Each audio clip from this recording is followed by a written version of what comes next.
नमस्कार मंडळी, चला तर मग सांगितल्याप्रमाणे आज आपण बघूया कुळदाची आमटी। कुळदाच्या आमटीसाठी पहिल्यांदा आपण कुकर लावून घेऊया आणि कुळीद 4-5 शिट्ट्या देऊन घेऊया। कुळीद मी आता स्वच्छ असे धुवून घेतलंय। आपण आता त्या कुळदामध्ये थोडं पाणी टाकूया, कुळदाच्या वरती पाणी ठेवूया आणि त्याका झाकण लावूया आणि 4-5 शिट्टे काढूया। शिट्टे होईपर्यंत आपण ना तोपर्यंत चला वाटण काढून घेऊया।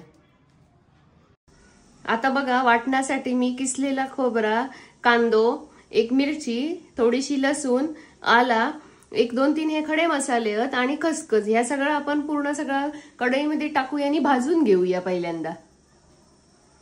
आता चांगलं लाल भाजलो। आता आपण ह्याच्यामध्ये खोबरा आणि ते 4 मसाले आहेत ना ते टाकूया आणि भाजून घेऊया। आणि तो खोबरा आपला मस्त छान खरपूस असा भाजून झालेला। आता मी गॅस बंद करतोय आणि ह्या ना खोबरा थोडा थंड करते आणि मिक्सरला जरा एका वाटून घेते। आता मी मिक्सर मध्ये वाटून घेतलंय आणि हे जे कुळीद आहेत ना शिजलेले, त्याच्यातले थोडेसे कुळीद आपण या वाटणात टाकूया आणि जरासं मिक्सर ना फक्त वाईच फिरवून घेऊया। हे ना कुळीद बारीक नाही करायचे, एकदम असे जाडे बारडे ठेवायचे, त्याची जरा टेस्ट ना आमटीक लागावी। जास्त बारीक केलास ना तर एकदम असं ती पिटिये सारखे होताला सगळा, त्यामुळे एकदाच फक्त मिक्सर फिरवून घ्यावा। आपली आता कढई गरम झाली आहे। 1 चमचा मी फक्त थोडा तेल टाकलंय।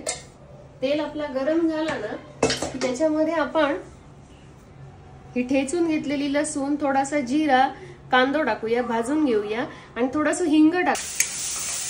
आपलं टोमॅटो शिजलेलो आहे। आता आपण या टोमॅटो मध्ये आपलं घरगुती मालवणी मसालो, हळद, लाल तिखट आणि गरम मसालो हे सगळं टाकूया आणि मसाला चांगलं जरा वेळ भाजून घेऊया।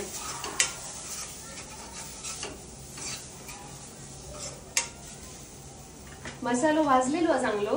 आता आपण हे शिजवलेले कुळीद आहेत ना हे त्याच्यामध्ये टाकू। आपण या वाटून घेतलेला मिश्रण आहे ना, खोबरा आणि कुळीद, ते आपण याच्यामध्ये टाकूया,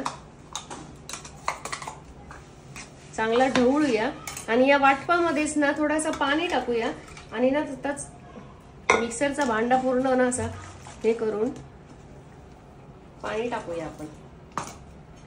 आता आपण ह्याच्यामध्ये चवीनुसार मीठ टाकूया आणि कुळदाच्या आमटीमध्ये खास इन्ग्रेडियंट जो असता ना तो ह्या सोला म्हणजेच कोकम। कोकमाशिवाय आपल्या कुळदाची आमटी अपुरी आहे। आता हे का मस्तपैकी भारीतलं असं ना एक कड काढून घेऊया, चांगला असं शिजान द्या मिश्रण। आमटीक आता आपल्या छान असं कड इलेलो असा। आपण आता ह्याच्यामध्ये कोथिंबीर टाकूया थोडीशी। कुळदाची आमटी आता आपली सर्व करण्यासाठी रेडी असा।